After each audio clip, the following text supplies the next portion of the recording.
intercambiando posiciones, comentarios, lo que va pasando. Sociólogo, poeta, hoy lo vamos a presentar así también, y cronista, escritor, me gusta más situarlo a Marco. Después de esa presentación ya la bienvenida quedó de más.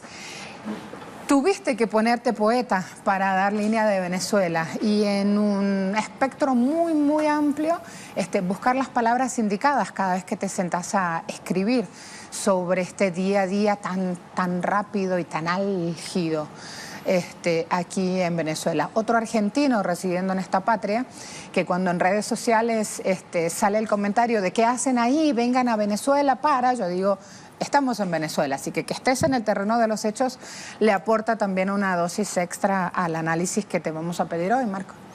Bueno, muchas gracias por la presentación. Y el reconocimiento al esfuerzo que mucha gente está haciendo acá, de Venezuela y venida de afuera, para contar lo que está pasando. Es así. Siendo consciente de la distancia que hay entre lo que se dice en los medios y lo que aparece en la realidad. A veces hasta tal punto que uno tiene que apelar a muchos mecanismos para intentar contar lo que efectivamente está sucediendo. Y si uno ve este fin de semana en Venezuela, se encuentra con que la oposición, que hizo 2 llamados, uno el sábado y uno el domingo, tuvo un fracaso rotundo. A tal punto que el país, que tiene una línea que apoya a Guaidó y busca, digamos, socavar la presidencia de Maduro, tuvo que reconocer que Guaidó ni siquiera fue a la actividad por la poca gente que había el día sábado cuando fueron a los cuarteles. La pregunta era ¿dónde está? Justamente porque no aparecía por ningún lado y en la calle no había nadie y era una situación tan completamente fuera de la rutina que estábamos todos descolocados. Yo creo que ni siquiera tenía para las fotos. Yo muchas veces dije, una cosa es que no logre masividad, otra cosa es que logre el mínimo, y el mínimo es la foto la subís en redes sociales y con eso querés mostrar afuera que sí lo tuviste. Yo creo que el sábado... efectividad en el mensaje al menos. Sí, después hay trucos fotográficos, un plano cerrado, muchos carteles, digamos, una toma desde abajo que se vea más o menos cuánta gente hay, pero si ya para eso no tenés, es que tenés una crisis severa. En particular, si el martes estaba llamando a un levantamiento popular para hacer un derrocamiento del presidente. ¿Dónde tenés la crisis severa en ese caso? En que hay aspectos que vos podés medir. O sea, la cuestión militar, que después la mediste mal, te salió mal y tuviste un fracaso. Pero después había un punto que era impredecible hasta determinado nivel, que era cómo iba a reaccionar la sociedad ante una imagen de Guaidó, Leopoldo López, unos militares pertrechados con fusiles y cintas de balas, diciendo a la población, salgan, vamos a sacar a Nicolás Maduro. Ahí era la verdad de cuánta capacidad tenés o no de convocatoria, cuánta credibilidad tenés, cuánta crisis o no tenés.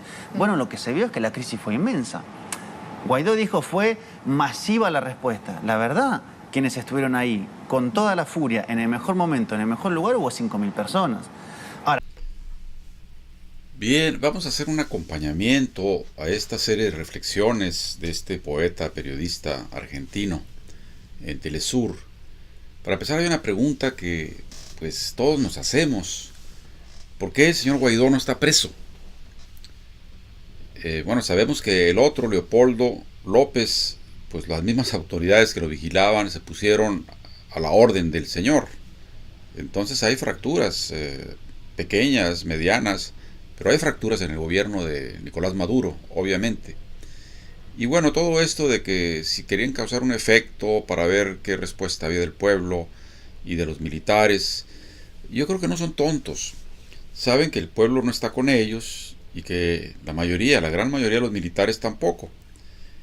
Esa sonada de presentar ante las cámaras a uniformados con metrallas de alto calibre no era otra cosa que provocar al gobierno para que fuera por ellos, para que los tomara presos y para que así hubiera pretexto del país del norte de invadir. Maduro, creo, está siguiendo una estrategia bastante al filo de la navaja, porque dejar a estos títeres diabólicos que anden por la calle, que anden en las azonadas, es peligroso, sobre todo en un momento en que Venezuela tiene crisis de las peores que hay en economía, en medicinas, en alimentos, en todo. Entonces, a lo mejor ya va siendo tiempo que se avienten el riesgo de apresar al que anda ahorita apresable, que es Guaidó, porque el otro está muy escondidito allá en la embajada de España. y ahí pues no le pueden dar asilo porque no hay acuerdo de asilo entre España y Venezuela. Tampoco lo pueden sacar porque su papá es español y está dentro del Congreso de la Unión Europea. Entonces ahí hay pues una complicidad. Inclusive lo dejaron salir a la puerta para que diera una conferencia de prensa. ¿Eso qué cosa es, no? Es la trinchera de Leopoldo López ahí en la Embajada de España. Bueno, pues el colmo. Sin embargo, mucha gente aplaudiría desde ya que el señor vaya a la celda que ya le construyeron especialmente para él, me refiero a Guaidó, para bajarle la tensión al pueblo. Estados Unidos no va a intervenir militarmente, al menos no abiertamente. Rusia lo ha dicho en la charla que tuvimos la vez pasada, que apoya al gobierno de Maduro, que apuesta al diálogo y a la paz. Por lo tanto, no es cierto lo que este gran mentiroso dice de que salió de una charla con Putin y que este dijo que no iba a intervenir en Venezuela. Bueno, es que es el colmo, ¿no? Son mentirosos compulsivos. Vamos a seguir escuchando este diálogo tan interesante en donde están descenebrando la cuestión de la coyuntura política en Venezuela. Si vas a hacer un acto de campaña está bien, pero si vas a sacar a un presidente con una acción político-militar... Con el apoyo de Trump. Es una lágrima. Entonces, ese saldo para mí es muy complejo para ellos y los Estados Unidos creo que tomaron nota, no solamente, digamos, de la mala lectura del escenario, sino de que no hay una conexión que han logrado crear entre Guaidó y la base social. Incluso López, que se suponía que era su mejor jugador, no logró generar esa convocatoria.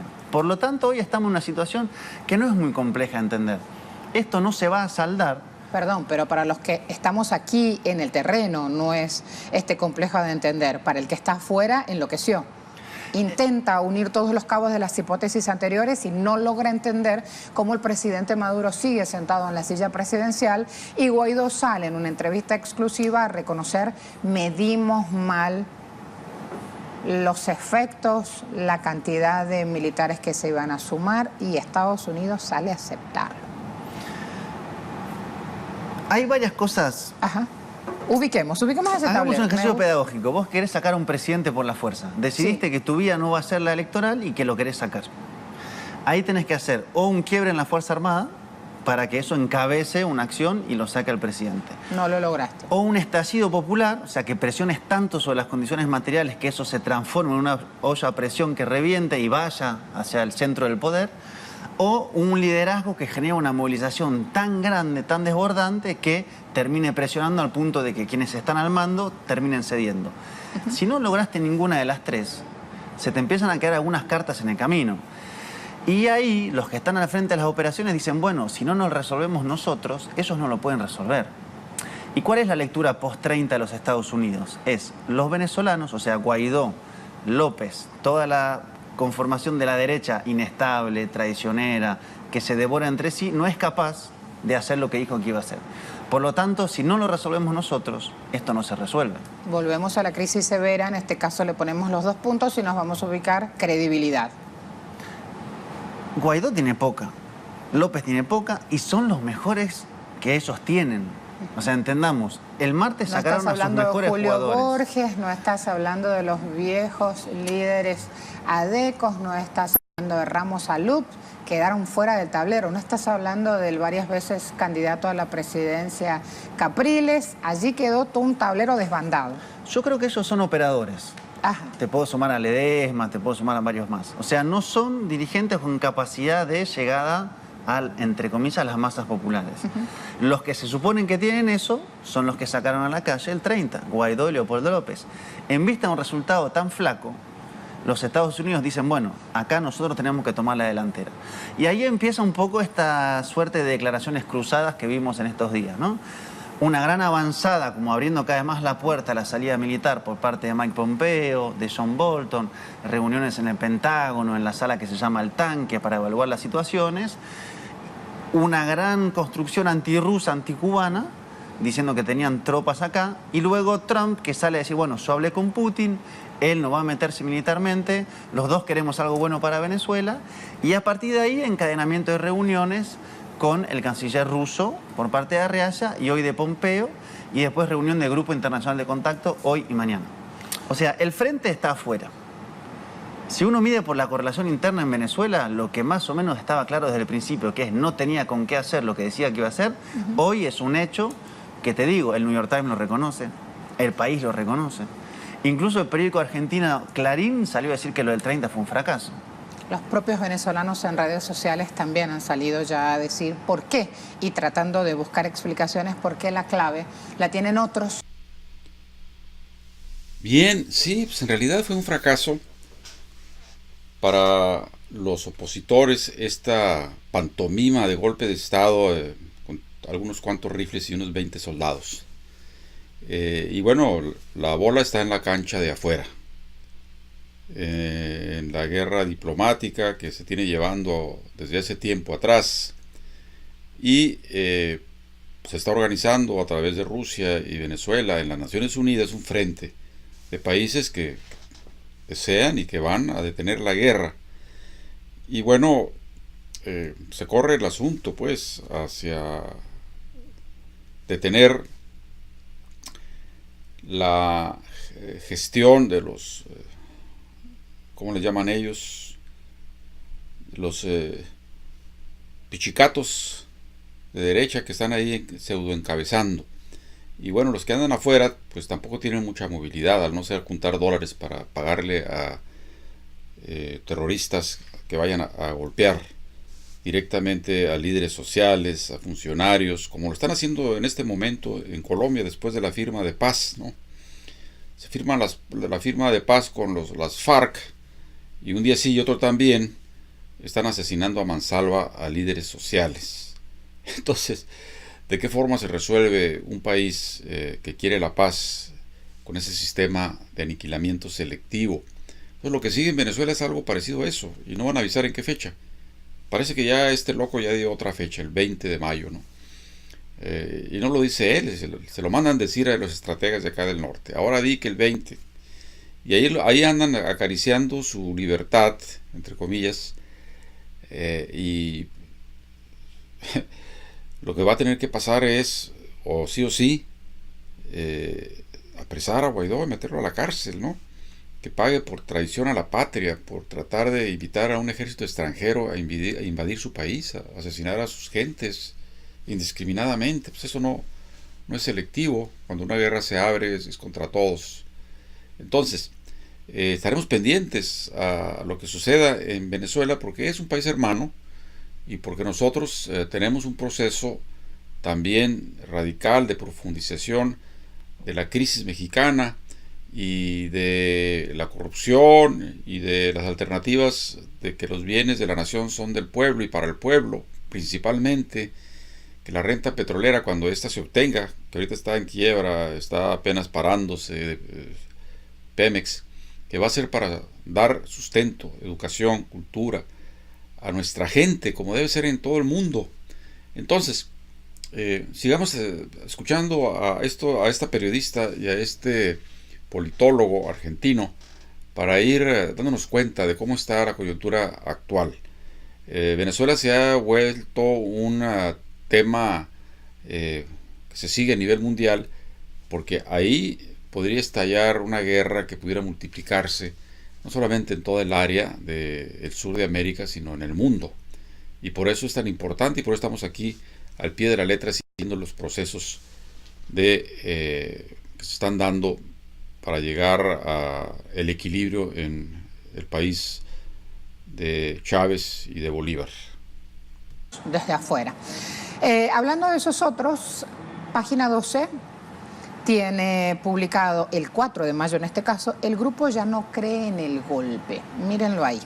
En Perú, los cancilleres antichavistas, así los califican, llaman a negociar. Por primera vez el grupo abre las puertas para su respaldo a una salida negociada en la que incluyen incluso a Cuba. ¿Cómo aparece allí Cuba ahora incluido también en estas conversaciones? Ahí hay algo llamativo. El Grupo de Lima hasta hace unos días atrás, antes de esa declaración, hablaba del R2P. la responsabilidad de protección, que es una forma de decir que vas a intervenir por el bien del otro. Es una manera decorosa de decir que es una intervención que busca hacer un acto del bien y de la democracia. Estaban en ese nivel del debate, post 30 quedan en este nivel del debate. Yo creo que todo el mundo tomó nota. Después hay, digamos, trascendencia, ¿no? De rumores, de que Trump está disconforme con los servicios que le están brindando informaciones. Después salió el secretario de Defensa a decir que no, que ellos tenían buenas informaciones. Yo, en lo concreto, tengo esta siguiente hipótesis. Puede que me equivoque, puede que no. Los Estados Unidos están convencidos hasta el momento que pueden lograr un desenlace rápido.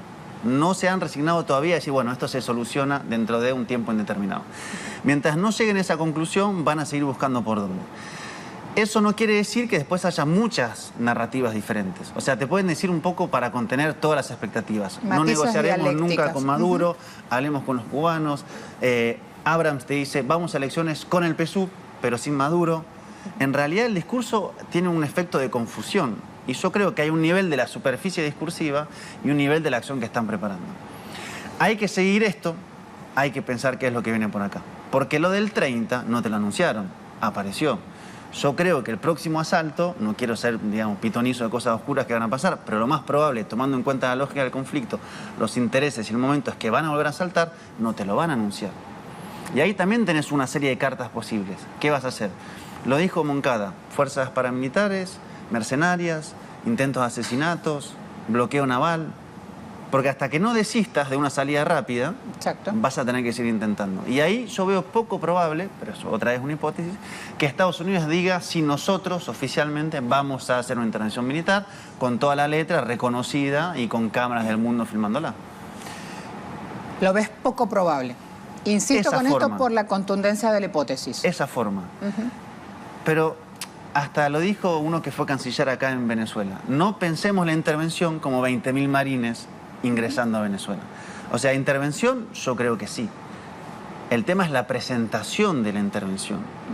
¿En Siria hubo intervención? Sí. ¿Cuál fue la presentación? ¿En Libia hubo intervención? Sí. ¿Cuál fue la presentación? Si nosotros pensamos como una cuestión cuasi cristiana, de que algo va a bajar de repente del cielo llamado marines, tal vez estemos siendo lentos. Ellos te dicen ciberataque, fuerzas mercenarias, bloqueo naval, o sea, ellos mismos te están anunciando que lo están pensando, pero no bajo la forma que vos pensás que lo están pensando.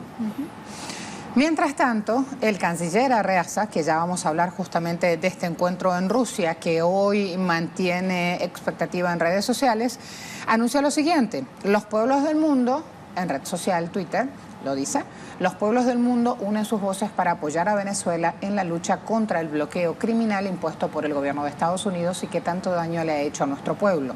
Hoy el mundo grita: Trump desbloquea Venezuela. Una etiqueta que ya está posicionada. Aprovecho también de revisar en redes sociales mientras vamos conversando, y donde se empieza a sumar información de los daños que le genera al pueblo venezolano esta acción, no solamente hostil, cruel, que realiza el gobierno de Estados Unidos.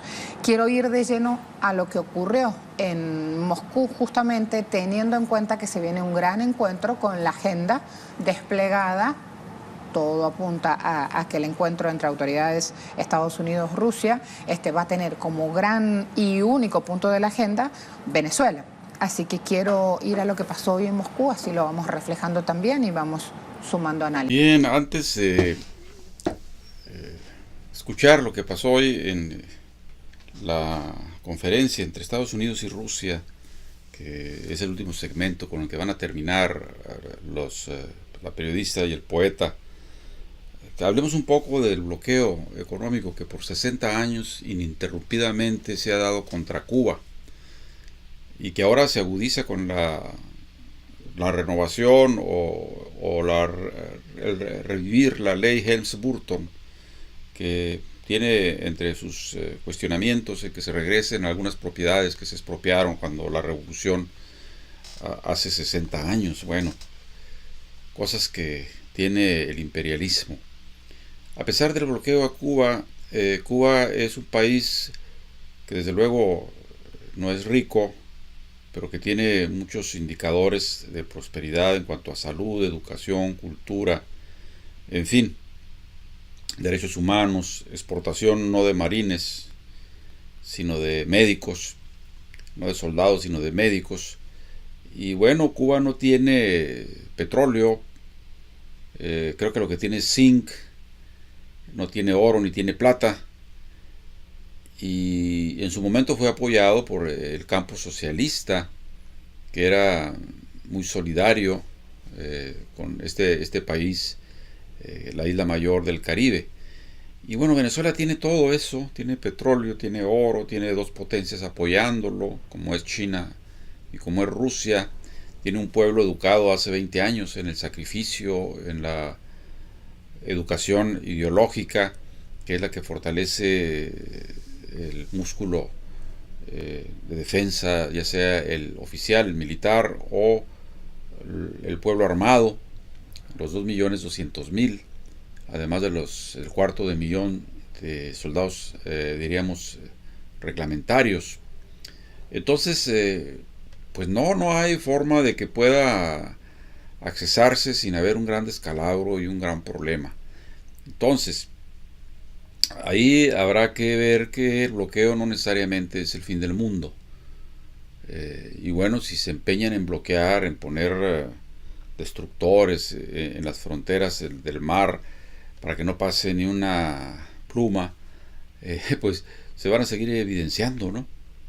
De que un pueblo que es un pueblo digno esté sacrificándose para ayudarle, o sea, matándolo de hambre, sin medicina, sin dinero, prácticamente robándole sus activos, tanto financieros como materiales, no solamente acá, sino también en Europa. Bueno, es que es el colmo, ¿no? Entonces, esto sinceramente creemos que va a caer por su propio peso y que sin traicionar a los socios, los rusos y los chinos, van a ponerle a Norteamérica, diríamos, sentados en una mesa de negociación el asunto. Y seguramente que algo tendrá que ceder también el gobierno de Maduro para que no llegue, para que no acabe de llegar la sangre al río, porque sangre ya hay, ha habido muertos, heridos, ha habido disparos de uno y otro lado, pero más del lado punitivo, terrorista de la reacción. Y bueno, hacen cuentas de que se espera Blackwater, que es una compañía de criminales internacionales privados, pagados obviamente por los gobiernos que pretenden vulnerar la soberanía de los países, en este caso Venezuela. Entonces, ni se han comido el asunto y todavía les queda mucho tramo que recorrer. Nosotros tenemos al pendiente, somos gente de pensamiento, de análisis crítico, y si todo apunta para el bienestar del pueblo, acá en México se dice por el bien de todos, primero los pobres, y un eslogan que también traía Obrador, solo el pueblo puede salvar al pueblo. Pues hemos escuchado al ministro de Relaciones Exteriores de Venezuela diciendo que la autoría de esto, aunque no lo dijo así, pues era de Chávez. Chávez había dicho también, solamente el pueblo puede salvar al pueblo. Y sí, porque las guerras modernas, cuando se dan en el territorio de un país, pues no son contra los soldados de ese país, son contra el pueblo. Y no ahora, siempre, ¿no? Siempre los paganos, los que pagan las consecuencias principalmente son los civiles. En fin, así es que estaremos pues pendientes de esto y vamos a seguir escuchando ya al final de esta charla tan interesante y que da mucha luz sobre la coyuntura por la que pasan los hermanos venezolanos. Sí, Marco. Sí, hubo un apoyo, una nueva demostración de apoyo por parte de Rusia al gobierno venezolano, a que no va a permitir, y digamos, lo que tiene Rusia es que nombra las cosas por su nombre, o sea, dice esto, están preparando una intervención militar, hay que respetar las cuestiones diplomáticas, hay que respetar los organismos internacionales, y es, digamos, en un momento donde Venezuela pelea no contra Guaidó, sino contra Estados Unidos, una construcción de alianzas imprescindible. O sea, un país latinoamericano enfrentado solo contra Estados Unidos es muy difícil. En un marco geopolítico de disputas donde Rusia está trabajando con fuerza para construir otra lógica, es lo necesario, te diría vital, tomando en cuenta la asimetría de fuerzas. Ahora, también Rusia negocia con Estados Unidos un abanico de cuestiones, ¿no? Que lo dijo Trump el otro día. Hablamos de Ucrania, hablamos de Corea del Norte, hablamos de armas nucleares, o sea, hay una disputa muy fuertemente abierta que tiene con Rusia determinados territorios y conflictos militares, y con China determinadas cuestiones de la economía, que incluso ayer Trump salió como otra vez a patear, ¿no?, el tablero del supuesto acuerdo al cual estaban llegando. En esta lógica de... Hoy ya se ha derrumbado todo eso, a esta hora mercados bursátiles están estallando justamente por la decisión que ha asumido el gobierno de Estados Unidos. Y es un poco la lógica de Trump como de empresario mafioso, de te amenazo para generar mejores condiciones y luego me retracto, ¿no? Y que en el caso de Venezuela aplica un poco esa lógica. Incluso hubo artículos que decían, bueno, en realidad Trump está en desacuerdo con el nivel de beligerancia pública que está teniendo Bolton y Pompeo, porque él dice, si fuera por Bolton ya estarían en guerra en muchos lugares, y él en realidad está más pensando en esta lógica. Son muchas especulaciones también, digo. Para quienes nos escuchan, siempre hay que sospechar de muchas noticias, ¿no? O sea, de repente el New York Times diciendo fue un fracaso el golpe de Guaidó, bueno, ¿por qué lo dice? ¿Por qué de repente el país está diciendo que no fue? ¿Porque realmente está desapostando a Guaidó? ¿Porque ve que hay que replegar por el momento? ¿Porque ve que el frente pasó afuera? O sea, nada es realmente como parece que es, ¿no? Y eso siempre es bueno para quienes escuchen. Hay que corroborar fuentes, ver quién dijo las cosas, por qué los dijo, qué había dicho antes. Porque si uno sigue el hilo de declaraciones de Trump, parece un carrusel, digamos. Te puede decir un poco todas las variables en una semana. Bien.